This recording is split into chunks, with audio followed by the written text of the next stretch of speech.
என்ன எல்லாரும் ஒரே கூட்டமா நிக்கிறீங்க? அக்கா வேற சோகமா அழுதுட்டு இருக்காங்க. என்னாச்சு? அக்கா வீட்டில் உள்ள பொருள்லாம் காணாம போயிடுச்சு. நகை பணம்லாம் காணாம போயிடுச்சு.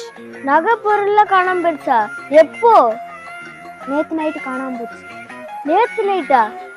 எனக்கு யாருன்னு தெரியும். தெரியுமா? நீ சொல்லுப்பா. அவங்க பொருள்லாம் காணாம போயிடுச்சு, தயவு செஞ்சு சொல்லுங்க. நான் சொல்லுவேன், ஆனா யார்கிட்டயும் சொல்லக்கூடாது. உண்மையா யார்கிட்டயும் சொல்ல மாட்டேன். ஏன்னா எனக்கு நாளைக்கு எந்த பிரச்சனையும் வந்துடக்கூடாது. சத்தியமா நீதான் சொன்னு யார்கிட்டயும் சொல்ல மாட்டேன். உங்க வீட்டுக்கு வந்தது வேற யாரும் இல்ல. நேத்து நைட்டு கண்டிப்பா வந்தது ஒரு திருடன் தான்.